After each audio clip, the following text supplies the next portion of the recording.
We're about to do a real-life glitch in reality. The author of the One Punch Man webcomic, who's also done the One Punch Man manga as the author. He also did Old Man of the Underworld, which is only a webcomic. He's also the author and artist of Mob Psycho 100, and also the author of Verses. And in this glitch, we will summon a new manga. Whoa, it's Bug Ego, Volume 1, a new manga by One. And this time, he's working with a new artist, a new mangaka, Kyoto Shitara. I've never really heard of any of his works before, but yeah, we're going to be getting into this. So yeah, that's right, Bug Ego Volume 1 is finally out.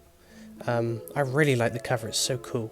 Just the colours are really nice, it's all like green and purpley and glitchy.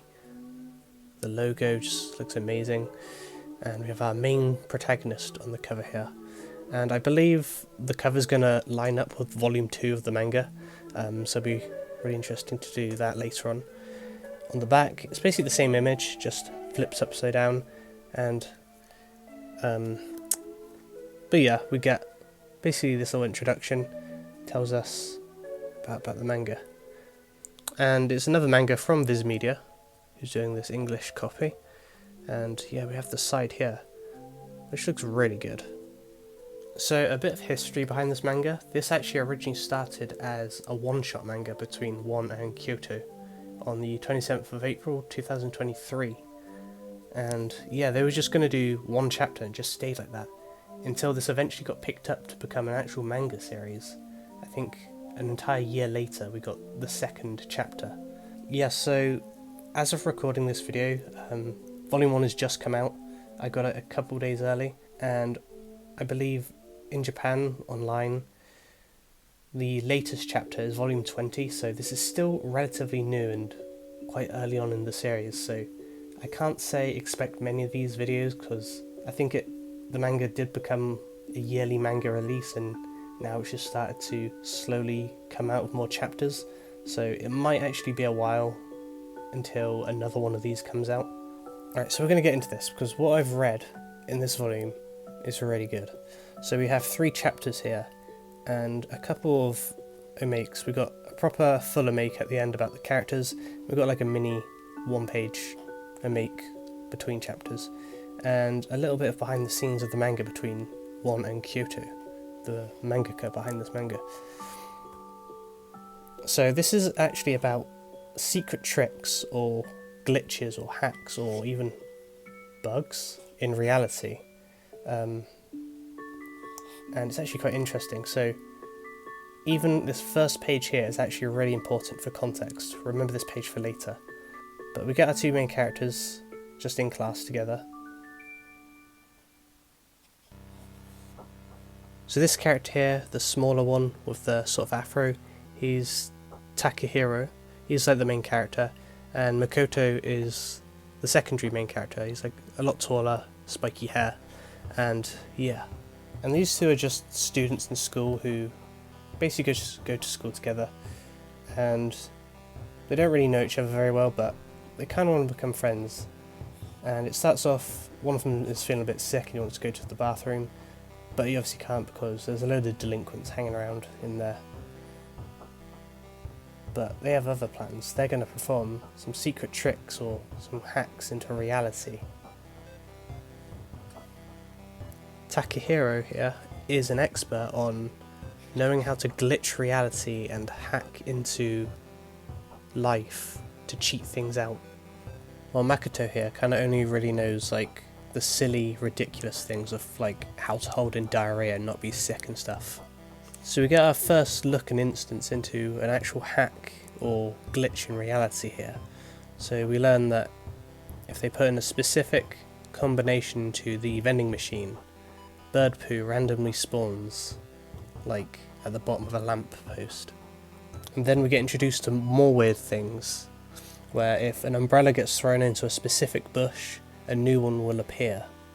And if you play a specific, really old CD in a specific way, it doesn't give any sound, but it gives you goosebumps, makes your ears ring. Then we just get this entire page of weird and interesting glitches in reality.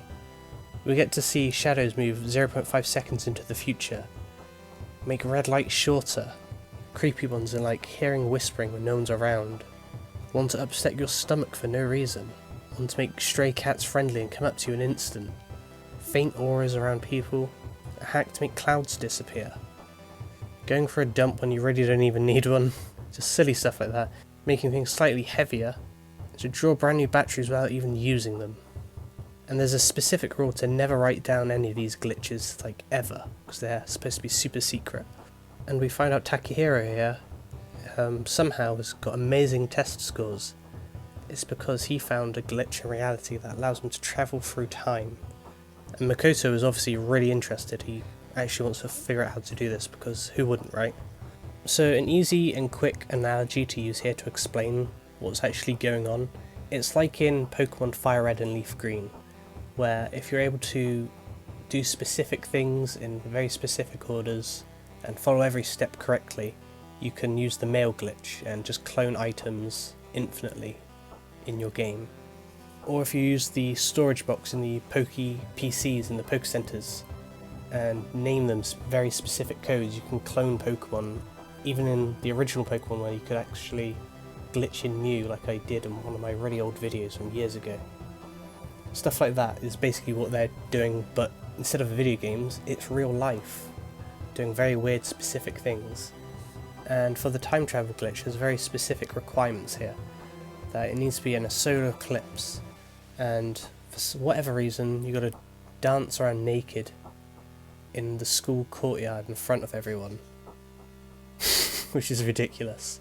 And he's just dreaming of getting perfect scores because he wants to go to the future to learn the scores and all that and come back, but obviously it doesn't go right. He messes up the dance and he gets expelled for going around nudity like a big pervert, and then he's too ashamed to even leave the house and embarrassed, and he just shuts himself away forever. And 44 years go by, and yeah, he's now homeless because he never went to school or got a job or anything, and he probably got kicked out when his parents died, and now he's just living on the street, digging food out of bins. And we get a glimpse of Takahiro from the future as well. He sort of looks like a weird mix of the Pringles man and the Home Pride mascot. As an old man, it's quite funny. But yeah,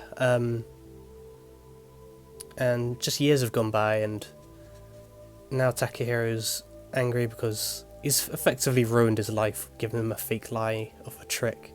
But then it's explained that the dance was done wrong and he didn't defend him because obviously these glitches in reality have to be kept a secret, and you know, they can't be common knowledge, they can't be shared at all.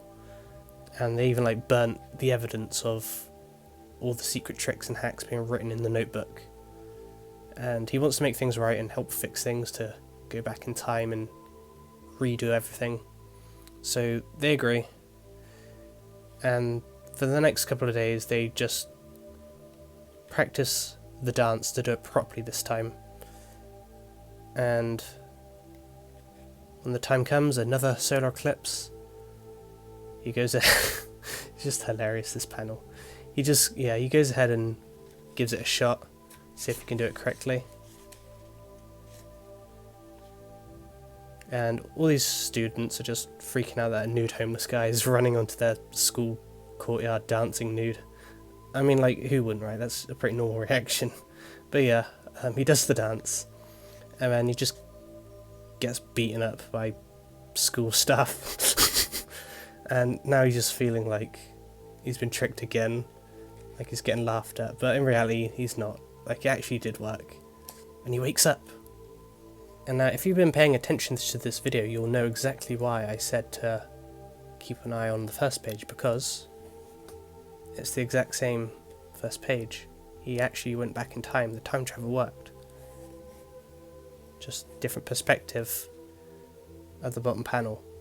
So, at the beginning of the story, he just came back from the future, did all this, and then time traveled back, and wow, he's back.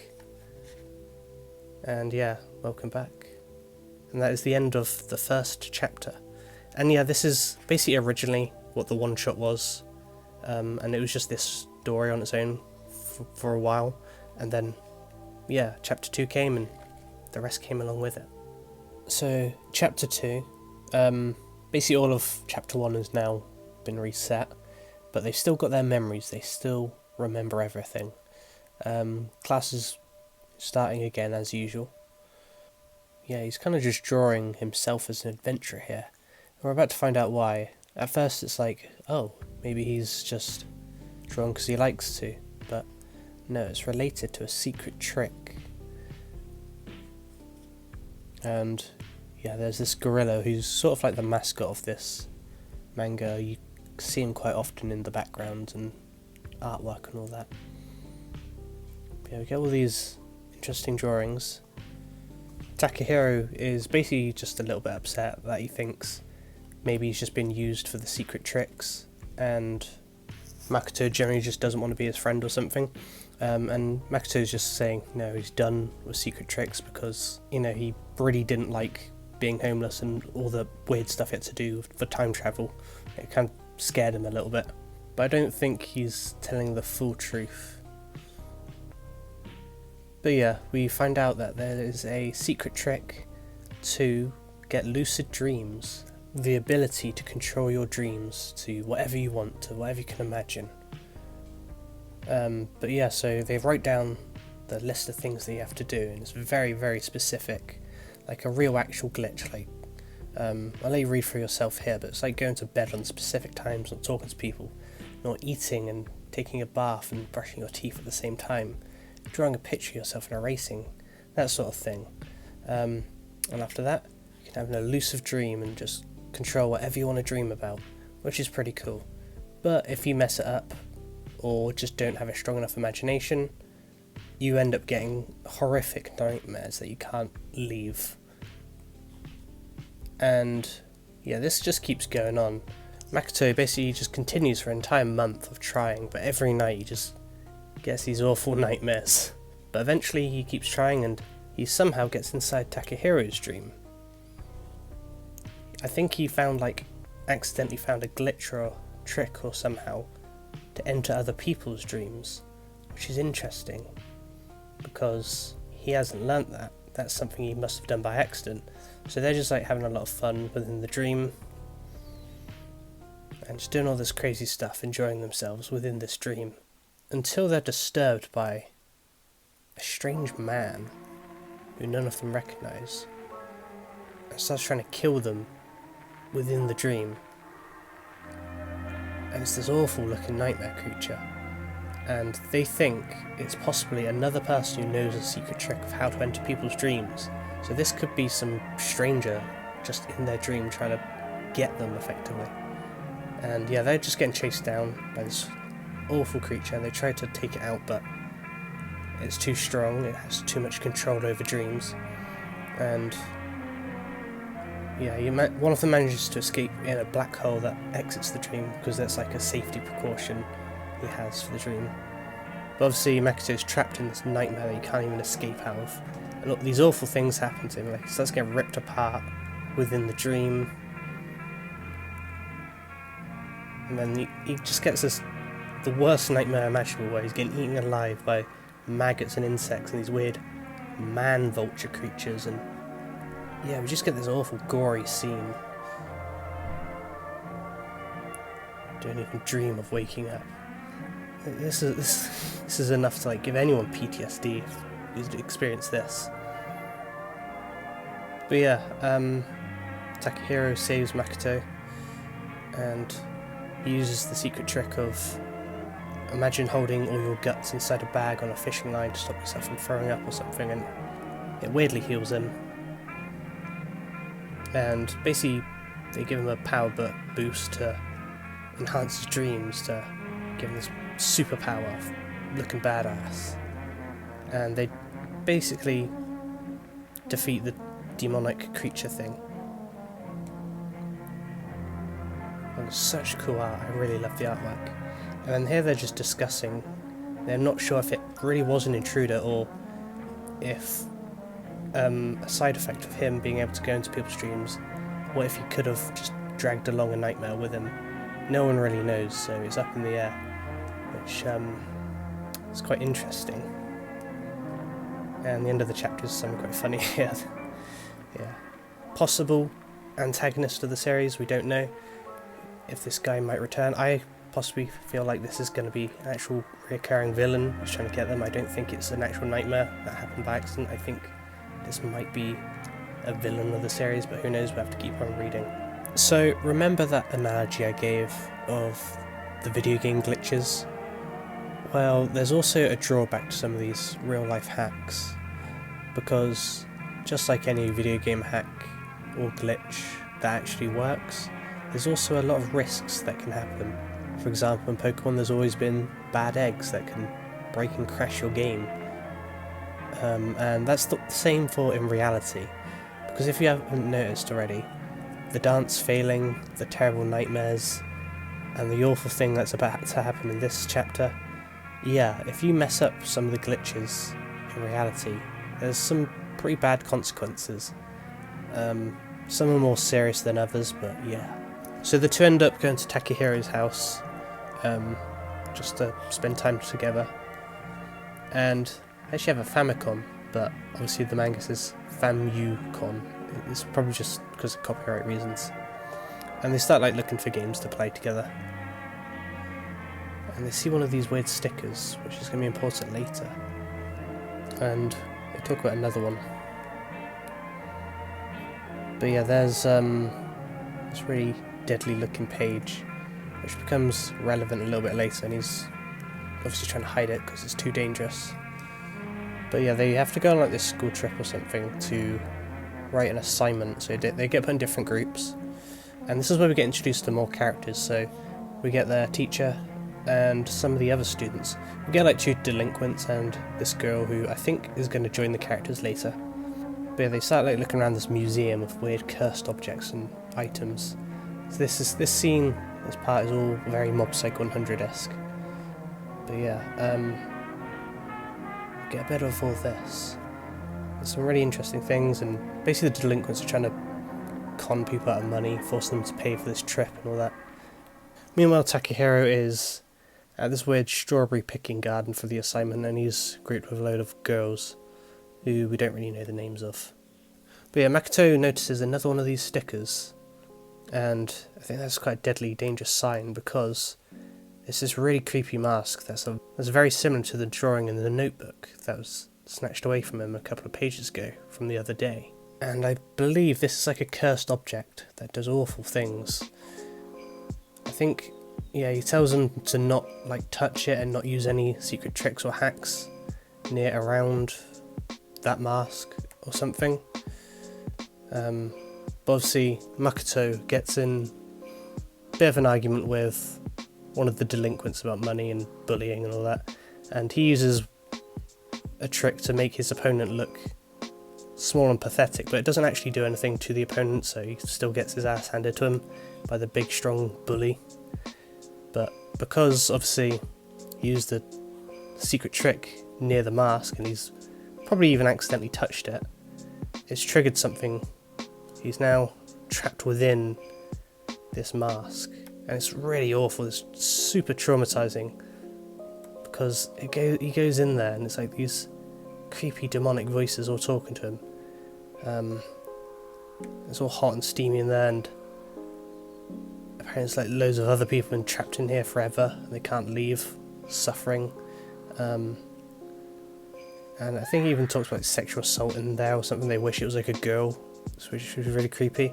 And there's like a copy of him that's actually outside pretending to be him, and no one knows he's actually trapped inside the mask, because this real life clone is doing a really good job at pretending to be him. But then we also hear a little bit that the guy inside the mask is actually the clone, and he's just copied his consciousness inside. Yeah, I just feel really bad for Makoto, because every chapter he just seems to get really awful things happen to him.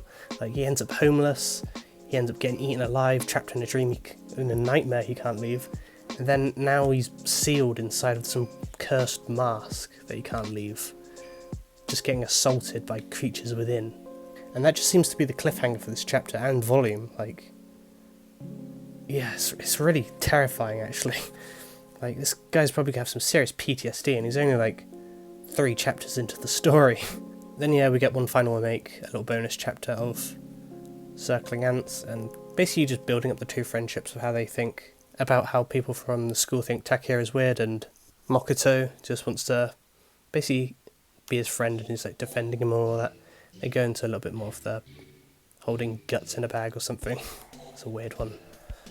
But yeah, that's basically the end of the make, and we get a little extra one, which is behind the scenes, which is a little interaction between One and Kyoto working on the manga together, and it's really sweet and cool, and I love, like, it sort of gives you a little behind the scenes insight of the manga and how it was made. Then we get like a little introduction to these like people. Like One we already know his manga.